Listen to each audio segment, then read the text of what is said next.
Apakah Elliott Wave berhubungan dengan Fibonacci doang? Tidak. Elliott Wave nanti berhubungan sejatinya dengan yang disebut dengan chart pattern. Apakah Elliott Wave berhubungan dengan candlestick pattern? Originalnya sebetulnya enggak. Di dalam pengembangannya, boleh-boleh saja dong orang misalkan mengcombine analisa Elliott Wave dengan candlestick pattern. Tetapi originalnya, yang saya tahu Elliott Wave itu dengan chart pattern di luar Fibonacci, baik itu retracement atau extension. Kalau mau lengkapnya, iya, sedikit info. Ikut coaching deh, oke? Ikut coaching tahun 2022 naik lagi nih coaching saya. Makanya waktu itu aset, kalau Anda mau join, jangan menunggu apapun, termasuk dalam mengikuti coaching, jika memang minat, jika memang niat dan tidak bisa belajar mandiri, kalau enggak skip aja, jangan nyinyir. Nah, ini materi-materinya, dan saya biasanya nanti 1 tahun sekali menyampaikan Elliott Wave. Nah, ini pondasi teknikal, fundamental, sentimental. Sekarang wave personality-nya nih. Nah, wave 1, kira-kira 50% dari wave 1 merupakan dari proses pembuatan tren baru. The new bull atau bear trend. Di sini biasanya orang akan ragu. Ini berhubungan dengan yang disebut Dow Theory dan Wyckoff Theory. Di sini biasanya orang akan ragu apakah merupakan the new bull trend, merupakan hasil dari perubahan tren, atau hanya sebuah rebound, pullback dari gerakan yang sebelumnya.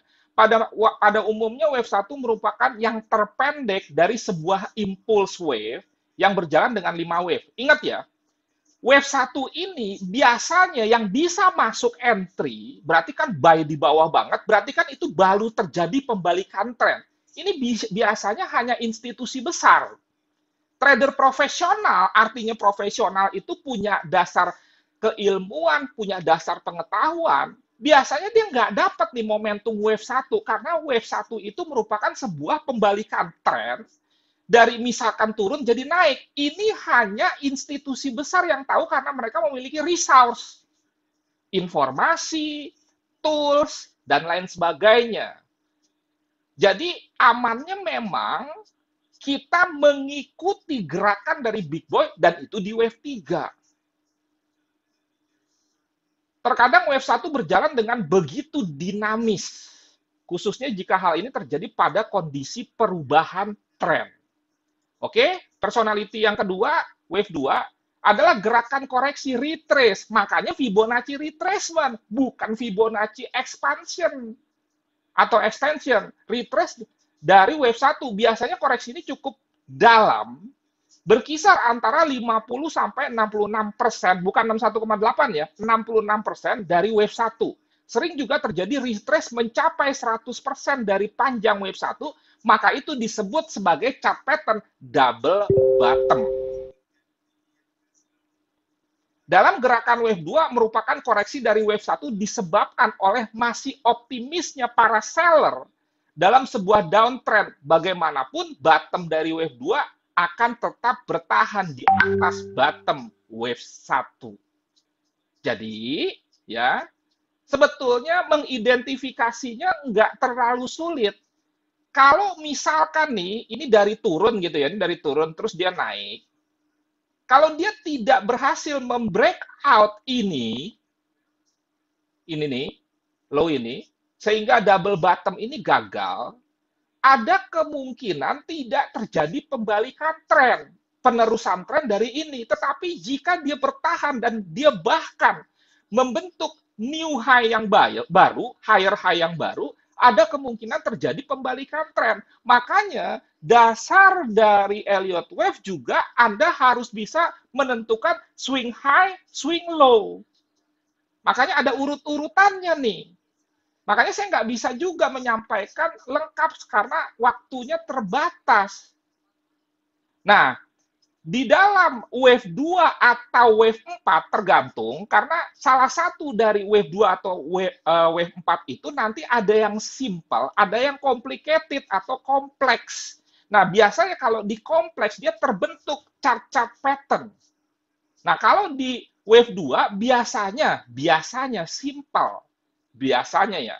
Dia menghasilkan pattern-pattern yang tradisional seperti double top, double bottom, triple top. Nah, ini.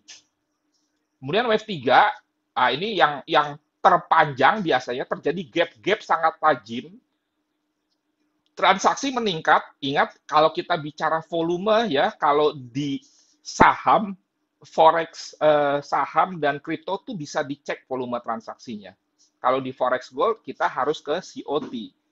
Bila harga retrace seringkali hanya berkisar antara 10 sampai 23,6, paling banyak 38,2. Jadi maksudnya gini loh, di dalam wave 3 nih ada wave-wave lagi, dan yang namanya tren itu kan bukan garis lurus, berarti ada koreksi. Biasanya kalau koreksi di wave 3 dari sebuah gerakan naik, dia turunnya paling 38,2%. Nah, itu biasanya. Tetapi ingat ya, market bukan punya opung kita dalam tanda kutip. Dia bisa aja lebih. Tetapi kan kita bicara umumnya. Wave 3 akan sangat menguntungkan bila posisi yang diambil benar. Oke, masuk wave 4. Nah, Bitcoin ini lagi di wave 4. Kita cek dulu. Biasanya membentuk pattern-pattern. Chart pattern maksudnya. Wave keempat ini sama dengan wave 2. Merupakan corrective wave. Tapi berbeda dengan wave 2, karena biasanya wave 4 ini lebih kompleks. Oke? Pola symmetrical triangle, ascending triangle, pokoknya pola-pola rectangle, pola-pola triangle, pola-pola head and shoulder, termasuk juga misalkan kalau kita bicara pola-pola wedge, falling wedge, rising wedge, itu sering terjadi di wave 4 ini. Dan salah satu rule, ini pengulangan utama dari Elliott wave adalah bottom wave 4 tidak boleh overlap dengan peak wave 1. Tadi udah saya sampaikan ya. Wave 5 merupakan wave yang sangat tidak dinamis, berjalan dengan volume yang menurun.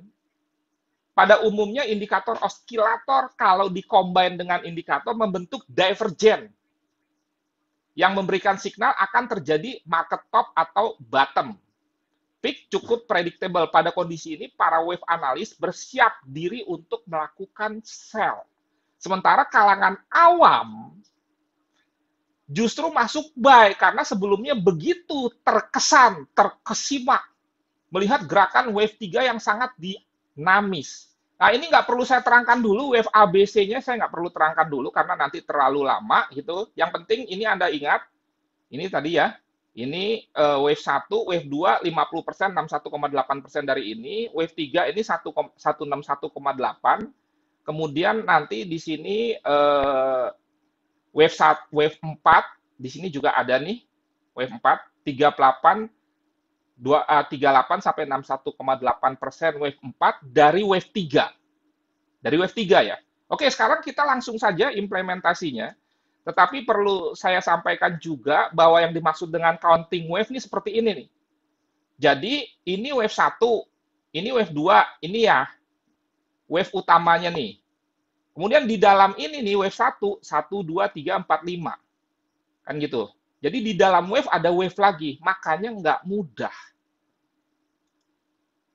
Disclaimer, segala konten dalam channel ini atau yang saya sampaikan 100% adalah opini dan analisa pribadi ya, serta dibuat untuk tujuan edukasi, bukan rekomendasi. Jadi artinya resiko ditanggung penumpang. Dan kita hanya bisa memprediksi, melakukan forecast, semuanya dalam bentuk ramalan, dan ramalan itu tidak salah asal ada dasar ilmiahnya. Oke, asal ada dasar ilmiahnya. Kenapa? Karena BMG pun melakukan proses ramalan, dan yang namanya ramalan, satu, belum terjadi, kedua, bisa salah. Diprediksi akan turun hujan besok, nggak mungkin akan turun hujan kemarin, itu bukan prediksi namanya. Jadi ramalan atau prediksi atau forecast belum terjadi, dan bisa salah. Oke, ini weekly ya, ini kan polos, ini kan awalnya kan, ini awalnya ya. Awalnya Bitcoin itu kan datanya kan dari tahun ini nih. Oke? Sama kan ini ya. Kalau ini BTC USD, ini BTC USDT nih. Nah, ini ya. Oke. Anggap saja dia baru terbentuknya di sini nih. Jadi, pakai ini nih, tool ini. Ini bahasa Indonesia ya. Tapi nggak apa-apa lah, motif-motif. Ini ada gelombang impuls Elliott wave. Jadi nanti dia akan otomatis. Contohnya begini, satu, nah ini dua, ini tiga, ya. Ini tiga, ini empat. Empatnya nggak tahu sampai mana ya. Ini yang nanti kita cari. Kira-kira nanti ini lima. Kira-kira seperti inilah. Jadi menggunakan toolbar yang mana, paham ya? Satu, dua, tiga, empat, lima. Makanya saya katakan tadi, Bitcoin yang merupakan the mother of cryptocurrency. Kenapa the mother? Lihat nih, market cap-nya paling besar nih.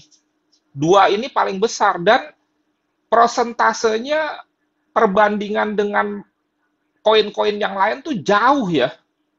Jauh sekali.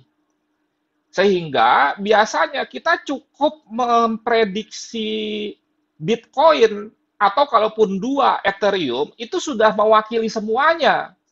Jadi nggak perlu semuanya kita prediksi.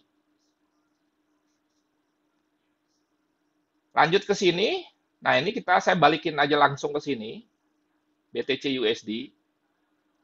Nah, ini ya. Jadi ini wave 1. Nah, lihat ya.